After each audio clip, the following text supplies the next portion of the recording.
Ya, Assalamualaikum warahmatullahi wabarakatuh. Selamat malam teman-teman rental semuanya. Salam rental. Oke, ketemu lagi bersama saya Cak Gus PS Channel. Yang mana malam hari ini ada topik yang cukup menarik, di mana ada seorang anak yang ingin berusaha di bidang rental PS atau rental PS, tapi tidak direstui sama ayahnya atau bapaknya. Nah, kira-kira kenapa ya orang tua kok gak ngerestui anaknya ngerental?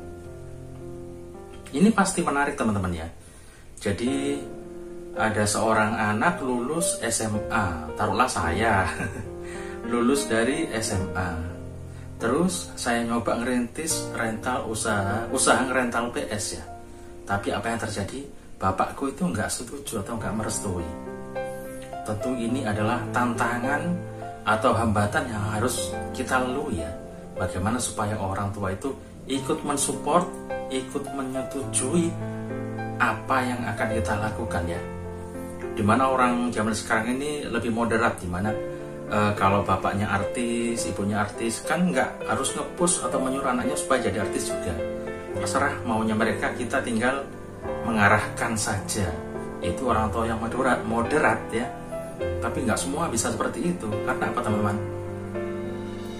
Yang namanya rental ini kan bukan cita-cita ya.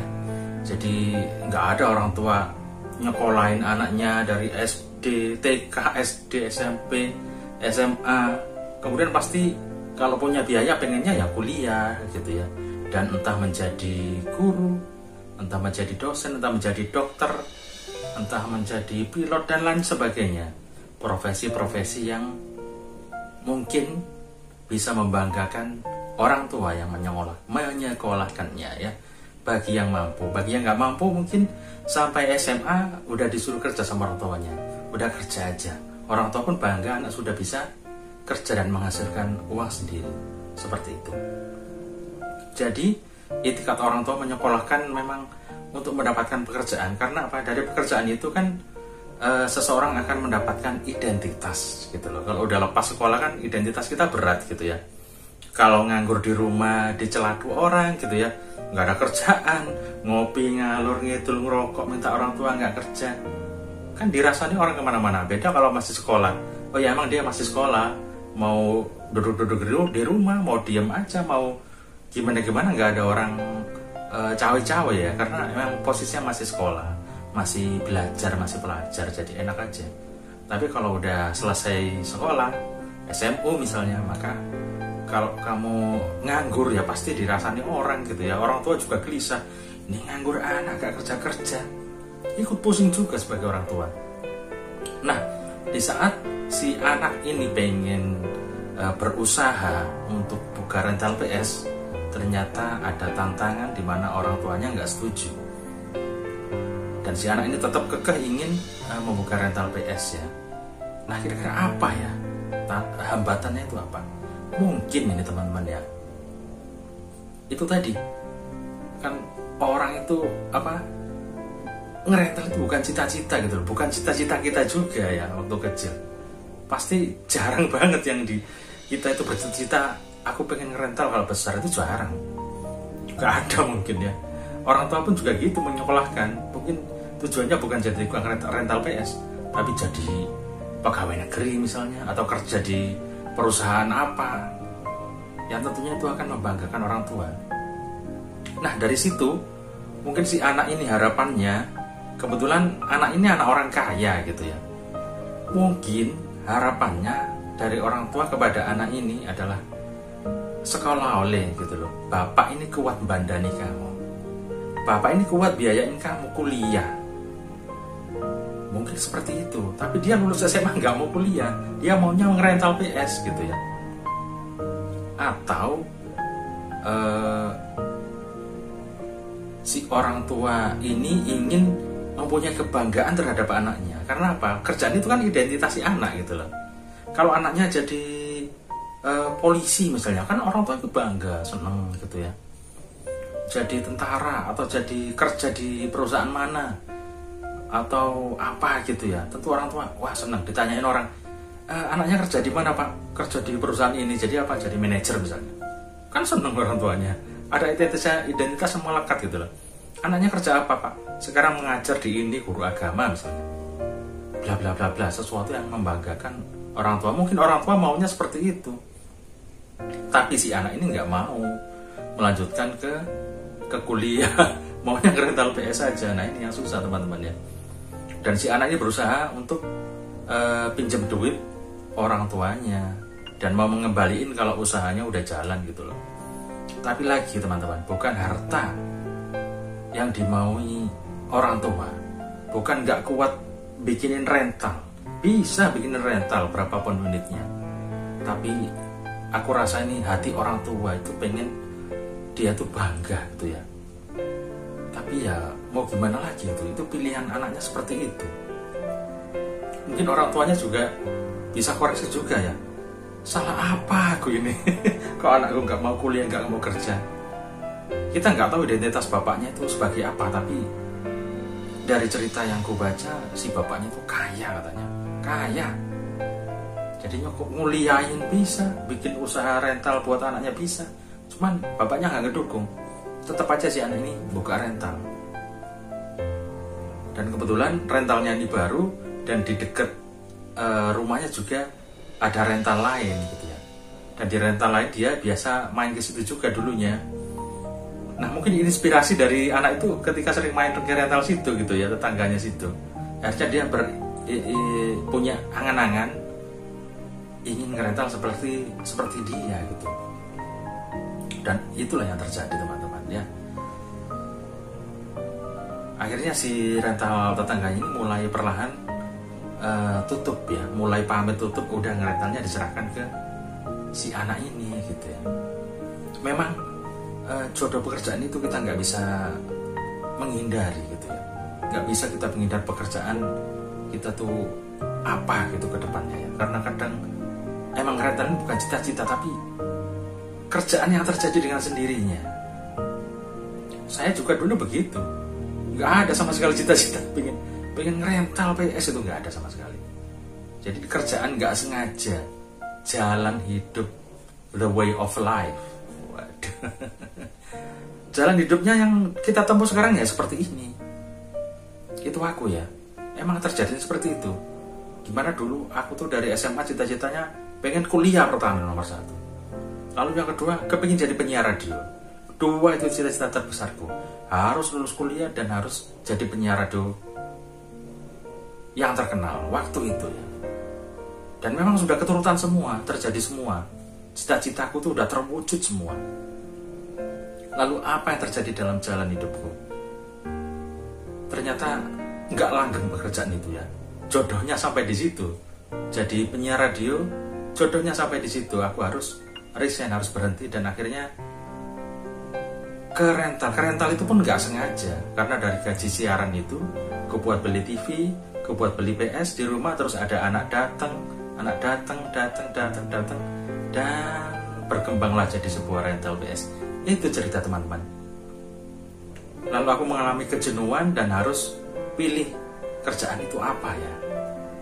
Dan aku harus memilih untuk berpisah dengan dunia radio, dan aku memutuskan untuk ngerental PlayStation. Itu sebuah pilihan, the way of life, jalan hidup yang kita nggak tahu ke depan itu kita mau jadi apa, kerja apa. Dan ternyata jodoh saya selama hampir 22 tahun ini, 22 tahun jodoh saya adalah kerjanya ngerental PlayStation teman-teman.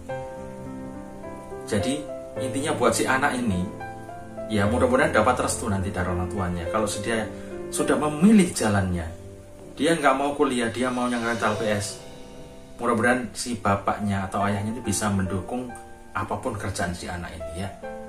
Dan harus mengoreksi juga orang tua, kenapa dia nggak mau kuliah, kenapa begini, apakah kurang pinter, apakah memang dia susah nanti kalau dapat tugas, kan pusing tuh kuliah tuh, tugas banyak macam-macam. Kalau emang anaknya nggak berkehendak itu susah. Jadi memang kuliah itu memang harus dari anaknya sendiri, punya kekuatan.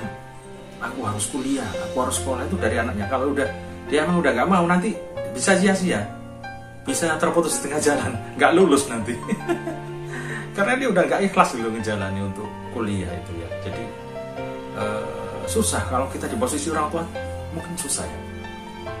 Mungkin aku nanti juga gitu ya, pengen anak-anakku tuh ya udah, kamu kuliah atau apa, sekolah yang bener deh dulu.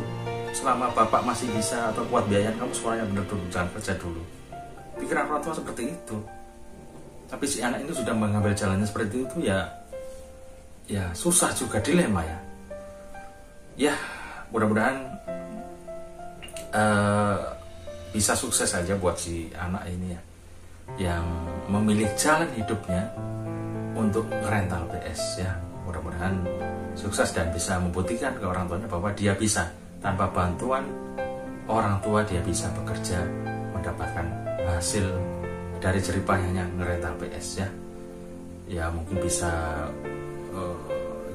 bangun tempat di mana, ngerental di mana, mungkin seperti itu ya. Yang pasti ini salah satu tantangan terberat rental PS ya. Yaitu restu dari bapaknya ya. Bapaknya punya segalanya. Ada teman lain yang orang tuanya kaya, dibikinan usaha ini ada. Tapi kalau bapaknya pengusaha, nah ini ketemu jawabannya saya. Kalau bapaknya pengusaha, anaknya ingin berwirausaha, pasti didukung. Oh, kamu sepertinya punya bakat itu yang rental, usaha pribadi, aku senang kamu kreatif. Dibandani sama bapaknya, bisa seperti itu, bisa. Tapi kalau si bapak yang kaya ini mungkin bukan pengusaha, mungkin loh ya, dia ingin kayak bapaknya jadi pegawai atau DPR atau apa, mungkin bisa seperti itu, jadi gak dapat restu karena nggak sejalan mungkin, kayaknya sih gitu, nggak sejalan ya. Mungkin dia polisi, tentara atau apa, atau pegawai pemerintah ya. Terus si anak ini ngerental, mungkin di situ dia ada nggak restunya orang tua, mungkin seperti itu. Kalau bapaknya pengusaha, itu mungkin lebih cepat dapat restunya ya, kira-kira begitu deh ya. Wah iya gitu, sama kayak bapak jadi pengusaha gitu ya. Wah nggak sama, nanti nggak bisa jadi pegawai kayak aku kalau nggak kuliah, ijazahnya cuma SMA. Nah itu mungkin orang tua juga polemik seperti itu ya. Ya ini hanyalah sebuah argumentasi saya, analisa saya soal keputusan setuju atau enggak, benar atau salah, silakan dinilai sendiri ya. Yang pasti ini bukan untuk didebat, tapi sebagai wacana atau masukan ya. Mudah-mudahan semuanya berjalan dengan baik-baik saja. Oke teman-teman, itu sedikit topik kita malam hari ini di Cakos PS Channel, tentang orang tuanya nggak ngerestuin anaknya rental PS. Kita bedah sedikit-sedikit, kita analisa sedikit-sedikit apa dan bagaimana ya. Buat kamu yang pemula, yang baru merintis rental PS, iya, yang kedep-kedep susah banget gitu ya, gimana gitu ya, tetap semangat ya. Dari 1, 2 mudah-mudahan bisa jalan usahanya. Karena apa? Kalau kamu sudah satu kerjaan, ngerental PS saja, emang kamu udah niatin, insya Allah bisa jadi. 1, 2, 3, 4, 5 udah jadi. Insya Allah kalau kamu memang gak ada kerjaan yang lain loh ya, fokus di rental aja, insya Allah jadi. Tapi kalau misalnya masih bingung pilih-pilih pekerjaan, itu yang masih susah kadang ya. Apa kerja yang ini? Apa kerja yang ini? Kamu kerja di sana, kamu ngerental, itu biasanya agak susah ya. Karena apa? Yang terjadi misalnya kerjaan ini lebih gede hasilnya, kamu rental sedikit, ini ngerentalnya bisa terbengkalai ya. Karena apa? Ngerental itu juga gampang-gampang susah. Nanti PS-nya rusak, setiknya rusak, artinya nggak menguntungkan gitu loh. Dia banyak uang terkuras dari kerjaannya itu untuk membiayai rentalnya seperti itu ya. Tapi kalau kamu cuma ngerental aja, kamu bisa memanage, belajar keras ya opo ngerental itu, bagaimana PS itu begini, begitu, belajar terus. Jangan lupa banyak teman supaya banyak ilmu yang masuk, jadi kamu bisa ngerental dengan sukses gitu ya. Seperti aku juga hampir 22 tahun ngerental aja, dan itu rezeki alhamdulillah masih tercukupi meskipun kerjaan saya cuma ngerental aja. Cuman yang sulit itu kerjaan itu mendua dan mentiga teman-teman. Kalau ngerental ya ngerental aja gitu loh, acek ya, rezekinya juga acek, ngerental aja. Tapi kalau kayak servisan itu sering macet. Nih contohnya nih, aku tuh nggak niat sih sebenarnya, cuman orang itu nyaruh servisan setik yang aku bisa kerjakan ya. Servisan PS yang mudah-mudah tak kerjakan itu ya tak terima. Cuman ya gitu, bayarnya lama teman-teman. Kita keluar duit dulu buat beli kipas, buat beli slot fleksi buat PS, karena sticknya nggak connect sama PS. Kita ganti yang mudah-mudah aja, ganti power supply. Kalau PS2, PS3 juga yang mudah-mudah bisa saya kerjakan. Yang sulit-sulit harus pakai BGA, harus ganti RSE apa gitu, mohon maaf saya nggak bisa. Ada bagiannya sendiri-sendiri ya. Jadi yang rental insya Allah bisa ngerental, yang nyervis ya pinter nyervis. Yang rental nggak bisa nyervis yang berat-berat, yang ringan-ringan bisa setik, yang ringan-ringan dan lain-lain bisa. Memang simbiosis mutualisme simbiosis mutualisme, jadi saling bekerja sama, saling menguntungkan antara perental yang nyervis juga, seperti itu ya. Jadi nggak bisa semuanya kita kuasai, tidak bisa ya.